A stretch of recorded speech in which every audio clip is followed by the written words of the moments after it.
بسم اللہ الرحمن الرحیم۔ سکرات سے مراد موت کی شدت اور کشی ہے جو موت کے وقت پیش آتی ہے،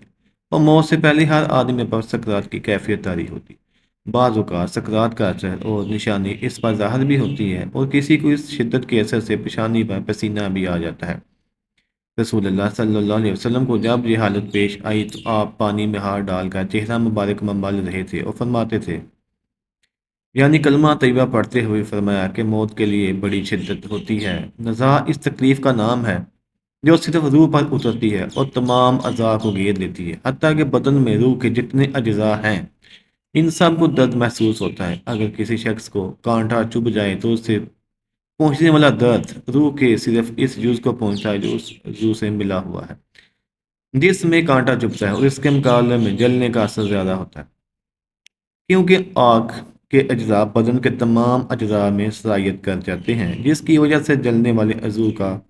کوئی ظاہری اور باطنی جز آگ سے محفوظ نہیں رہتا۔ اس لیے گوشت کے تمام اجزاء میں پھیلے ہوئے روح کے اجزاء جلنے کی تکلیف کو محسوس کرتے ہیں، جبکہ زخم صرف اس جگہ کو پہنچتا ہے جس تک کانٹا اور تلوار وغیرہ کا لوہا پہنچا۔ اس لیے جلنے کی تکلیف زیادہ اور زخم کی تکلیف کم، اور نزا کی تکلیف نفس روح پر حملہ آور ہوتی ہے اور تمام اعضاء کو گھیر لیتی ہے، کیونکہ ہر رگ، ہر پٹھے، بدن کے ہر حصے، ہر چوٹ، ہر بال کی جڑ اور کھال کے نیچے سے حتیٰ کہ سر کی چوٹی سے قدم تک ہر جگہ سے روح کو نکالا جاتا ہے۔ اس لیے تم اس کے کرب اور تکلیف کا حال نہ پوچھو۔ حتیٰ کہ بزرگوں نے فرمایا ہے، موت تلوار کی مار، آرے کی چیرنے اور کینچی کی کاٹ سے زیادہ تکلیف ہے،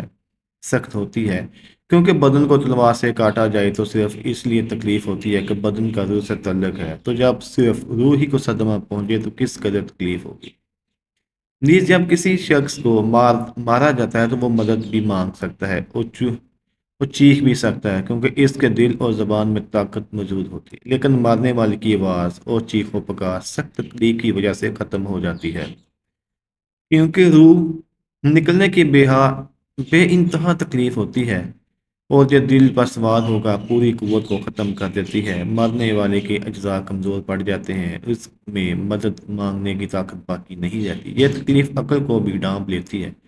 آسان خطا کر دیتی ہے اور زبان کو بولنے سے روک دیتی ہے۔ موت کے وقت انسان چاہتا ہے کہ روئے، چلائے اور مدد مانگے، لیکن وہ ایسا نہیں کر سکتا، اور کچھ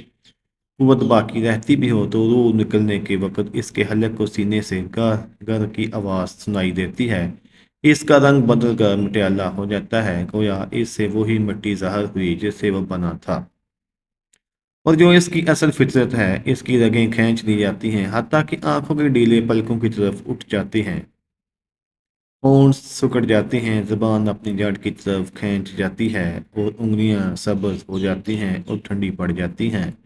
تو ایسے بدن کا حال نہ پوچھو جس کی ہر رگ کھینچ لی گئی ہو۔ ذرا غور کرو، ایک رگ کھینچی جانے سے کتنی سخت تکلیف ہوتی ہے، تو اس وقت کیا حال ہوگا جب درد میں مبتلا روح کو بھی کھینچ لیا جائے، اور کسی ایک رگ سے نہیں بلکہ تمام رگوں سے اسے کھینچا جاتا ہے۔ پھر ایک ایک کر کے ہر عضو میں موت واقع ہوتی ہے۔ پہلے اس کے قدم ٹھنڈے پڑتے ہیں، پھر پنڈلیاں، پھر رانیں ٹھنڈی پڑ جاتی ہیں، اور ہر عضو میں نئی سختی اور شدت پیدا ہوتی ہے، حتیٰ کہ گلے تک نوبت پہنچتی ہے، اور اس وقت اس کی نظر دنیا والوں سے پھر جاتی ہے۔ اس پر توبہ کا دروازہ بند ہو جاتا ہے، اور اسے حسرت و ندامت گھیر لیتی ہے۔ جہاں تک بات ہے کہ تکلیف مرد کو زیادہ ہوتی ہے یا عورت کو، تو جب بندے کی روح نکلتی ہے تو جسم تو دونوں ایک جیسے ہیں، دونوں کو تکلیف ایک جیسی ہوتی ہے۔ ہاں، یہاں تک ہوتا ہے